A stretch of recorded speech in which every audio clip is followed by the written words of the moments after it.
No, I'm thinking of, did you sack Matt Hancock? Well, let me continue at this point. Did you sack Matt Hancock? When a minister lies,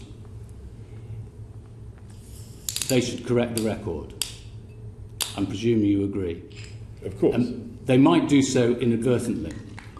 That's the general assumption of how we do our business in Parliament, that no minister deliberately lies, though there have been occasions in our history when that has happened and a minister has been forced to resign. It seems that you very rarely correct the record. Why is that? I think I'm going to need you to give me a chapter and verse there, as they say. I think there are plenty of instances where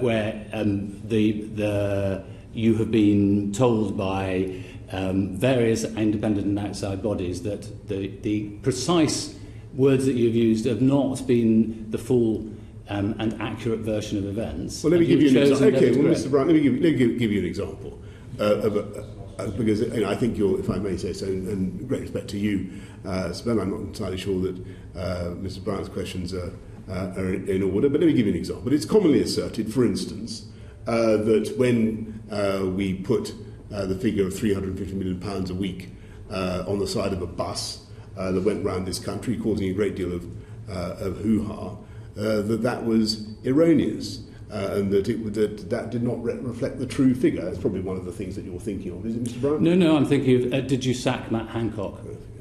Well, let me continue at this point. Did you sack Matt Hancock?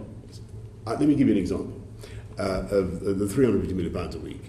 This was a figure that related to the gross sum that the UK gave to the EU budget. It was a subject of lively controversy during the referendum campaign 5 years ago, as you remember. Actually, it turned out, if anything, Sir Bernard, to be a slight underestimate. And by this year, the gross figure would have been considerably higher.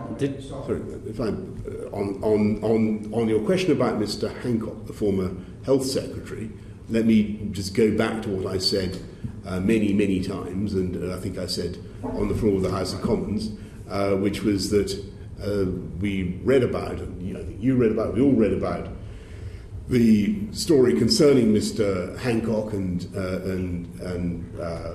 CCTV and so forth on, I think, the Friday, and we had a new Health Secretary on the Saturday. And considering that we are in the middle of a global pandemic, and it's quite a thing to move your Health Secretary, Mr. Bryant, I think that was quite fast going, if I may say so. And that's all I have to say on that matter.